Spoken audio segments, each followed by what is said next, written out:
రీఛార్జ్దారులకి good news. నెలకు 20 రూపాయలు చాలు మీ సిమ్ని యాక్టివ్గా ఉంచొచ్చు. ప్రస్తుత రోజుల్లో మొబైల్ అనేది జీవితంలో ఒక భాగమైపోయింది. కొందరు రెండేసి సిమ్ కార్డులు వాడుతూ ఉంటారు, మరికొందరు 2 ఫోన్లు మెయింటైన్ చేస్తూ ఉంటారు. 2 సిమ్స్లో రీఛార్జ్ చేయాలంటే ఈ రోజుల్లో చాలా కష్టమైన పని. అయినా కూడా సిమ్లో రీఛార్జ్ చేయకపోతే incoming calls and outgoing calls ఆగిపోతాయని మనం రీఛార్జ్ చేస్తాం. కానీ ఇప్పుడు మనకి అదిరిపోయే ఆఫర్ వచ్చింది. రీఛార్జ్ చేసుకోలేని వాళ్ళందరికీ టెలికాం రెగ్యులేటరీ సంస్థ ట్రై శుభవార్త చెప్పింది.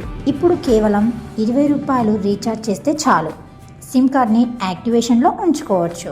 ఎటువంటి యాక్టివ్ రీఛార్జ్ ప్లాన్ లేకుండా 3 నెలలు అంటే 90 రోజులకు మించి సిమ్ కార్డ్ను పక్కన పెట్టేస్తే అది డీయాక్టివేట్ అవుతుంది.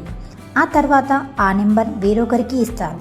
ఆ నెంబర్ బ్యాంకులు ఆధార్ కార్డు, పాన్ వంటి వాటికి జత చేసినప్పుడు మార్చుకోవాల్సి వస్తుంది.